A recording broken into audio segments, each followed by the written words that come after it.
गरीब किसान की कहानी। एक गांव में एक गरीब किसान रहता था। वहां पर 2-3 साल से बारिश नहीं हुई थी, जिस वजह से वहां की सारी जमीन सूख चुकी थी। किसान बहुत दुखी था क्योंकि वो अपने जमीन के ऊपर कोई फसल नहीं उगा पा रहा था। सर्दी का मौसम था। आज किसान पेड़ के नीचे आराम कर रहा था, तभी उसे वहां एक सांप नजर आया। वह सांप अपना फर फैलाए हुए बैठा हुआ था। किसान के मन में एक बात आई, ये सांप काफी सालों से यहाँ रहता है, इसे भी इस अकाल के समय में मेरी तरह खाना ढूंढने में परेशानी होगी। फिर गरीब किसान ने मन ही मन यह तय किया कि वो हर रोज सांप को एक कटोरी दूध पिलाएगा। एक ही दिन में किसान एक कटोरी दूध ले आया और सांप के बिल के पास रखकर कहने लगा, हे नागराज, आपको मेरा प्रणाम है। मैंने कभी अपना ध्यान नहीं दिया कि आप भी यहाँ रहते हो। सूखे की वजह से मैं तो परेशान हूँ और मुझे लगता है आपको भी परेशानी हो रही होगी, इसलिए अब से मैं रोज आपको एक कटोरी दूध पिलाया करूँगा। ये बोलकर किसान ने वो कटोरी वहीं छोड़ दी और वहाँ से चला गया। अगले दिन सुबह जब वो कटोरी लेने वापस आया तो उसने देखा कि कटोरी में कुछ चमक रहा था। किसान ने कटोरी को उठाकर देखा, उसके अंदर सोना का सिक्का मिला। फिर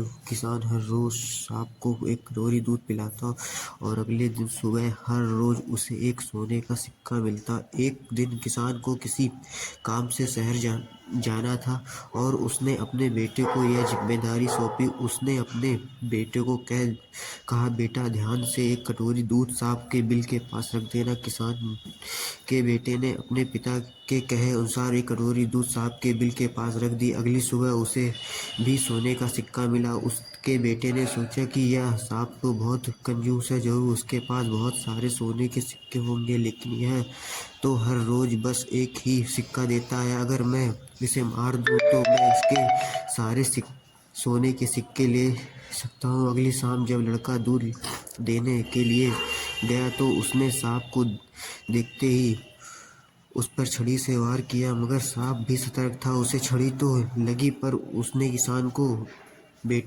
किसान के बेटे को भी डस लिया। सांप का विष बहुत ही जहरीला था। देखते ही देखते किसान के बेटे की मौत हो गई और जख्मी सांप अपने बिल में वापस चला गया। जब किसान वापस लौटकर आया तो उसने अपने बेटे की मृत्यु के बारे में पता चला। साथ ही वह बहुत दुखी और क्रोधित होकर सांप के बिल के पास उसे मारने पहुंचा। तभी उसने सांप को देखा और सांप को काफी चोट आई। उसे देखते ही वह समझ गया कि उसके बेटे ने सांप पर हमला किया होगा।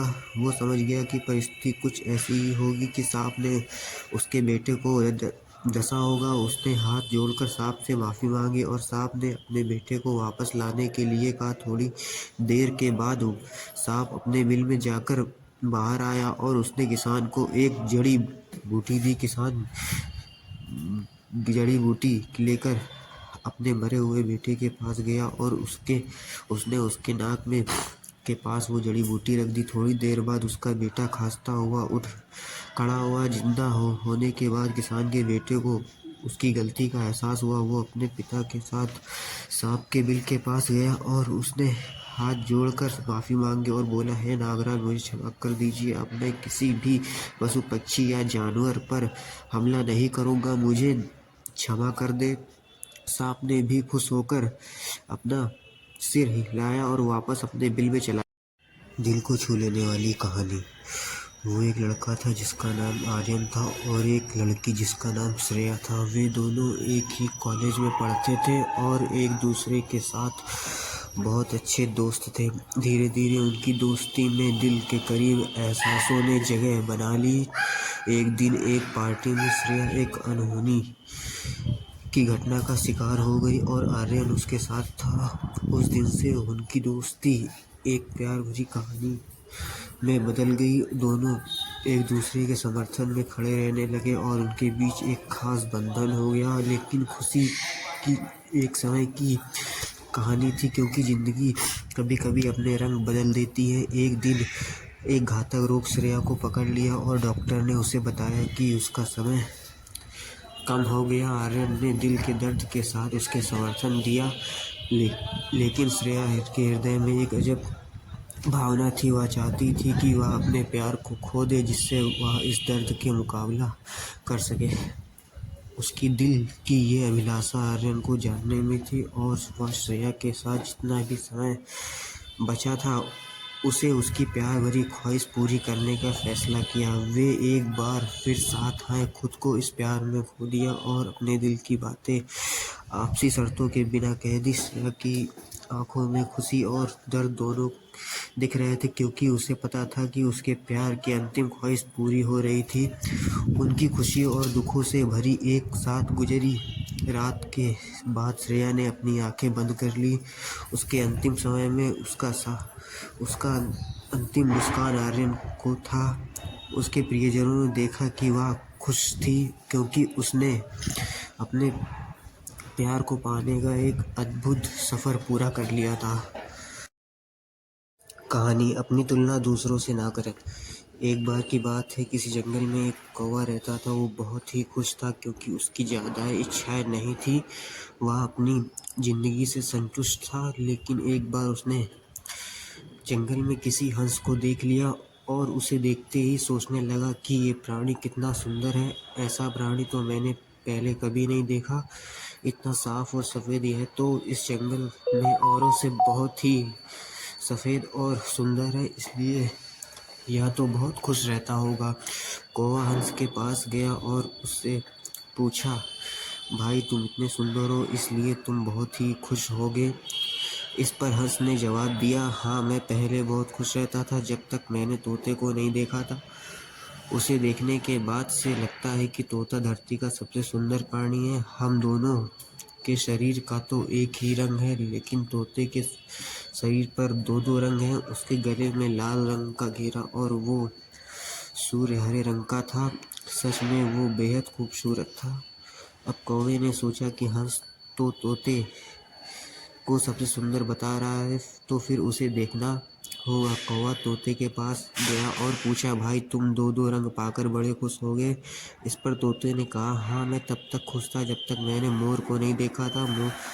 मेरे पास तो दो ही रंग है, लेकिन मोर के शरीर पर तो कई तरह के रंग हैं। अब कौवे ने सोचा, सबसे ज़्यादा खुश कौन है यह तो मैं पता करके ही रहूँगा, इसलिए अब मोर से मिलना ही पड़ेगा। कौवे ने मोर को जंगल में ढूंढ लिया, लेकिन उसे पूरे जंगल में एक ही मोर नहीं मिला। और मोर को ढूंढते ढूंढते वह चिड़ियाघर में पहुंच गया, तो देखा मोर को देखने बहुत से लोग आए हुए हैं और उसके आसपास अच्छी खासी भीड़ है। सब लोगों के जाने के बाद कौवे ने मोर से पूछा, भाई तुम दुनिया के सबसे सुंदर जीव हो और रंग बिरंगी रंगे हो, तुम्हारे साथ लोग फोटो खिंचवा रहे हैं, तुम्हें तो बहुत अच्छा लगता होगा, और तुम तो दुनिया के सबसे सुंदर जीव होगे। इस पर मोर ने दुखी होते हुए कहा, भाई अगर सुंदर हूँ तो भी क्या फ़र्क पड़ता है, मुझे तो लोग चिड़ियाघर में कैद करके रखते हैं, लेकिन तुम्हें तो कोई चिड़ियाघर में कैद करके नहीं रखता है, और तुम जहाँ चाहो वहाँ अपनी मर्जी से घूम फिर सकते हो। इसलिए दुनिया के सबसे संतुष्ट खुश जीव तो तुम्हें होना चाहिए, क्योंकि तुम आज़ाद हो।